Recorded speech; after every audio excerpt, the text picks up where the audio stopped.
c'est rigolo, c'est tout de suite plaisir. Tout de suite plaisir. Du bruit, des clignotants, des contacts, c'est tout de suite plaisir. Alors les réactions des gens que vous croisez sur les salons, des gens susceptibles de monter dans vos voitures, de prendre des photos, qu'est-ce qu'on vous apporte comme commentaire?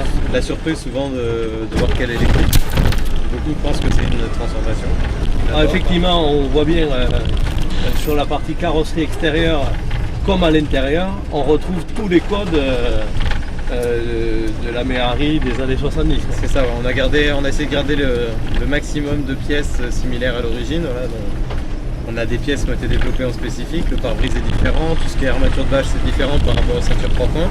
Au niveau du look, on a quand même conservé tout ce qui faisait l'essence de la Méhari, jusque même dans l'afficheur du tableau de bord, on reprend le design du compteur de la Méhari d'origine, mais digitalisé.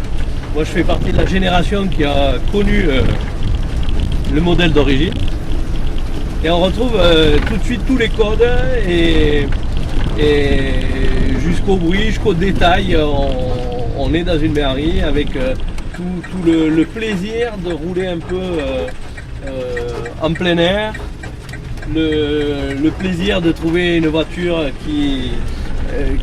qui répond finalement à un contact direct avec la direction. On sent la route, ce qu'on ne sent plus sur les véhicules plus modernes. Et par contre, la surprise, elle vient aussi de la motorisation, parce que au-delà du bruit, on a une motricité extrêmement fluide, assez réactive, il faut le dire, parce que le charme opère tout de suite. Le charme opère tout de suite.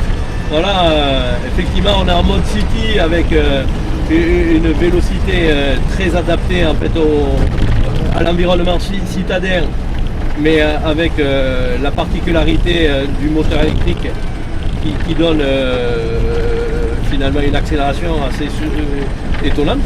Assez étonnante. On a tout le couple qui est disponible, hein, comme sur toutes les voitures, donc gros avantage de l'électrique sur ce point-là, c'est que deuxième avantage, c'est que dans notre catégorie, on a été obligé de limiter la puissance, donc on a une puissance qui est inférieure à la puissance d'origine. On a une puissance inférieure, mais elle est constante. Donc à n'importe quelle vitesse, on arrive à repartir avec les 15 kW de puissance du moteur. Le comportement routier est rassurant.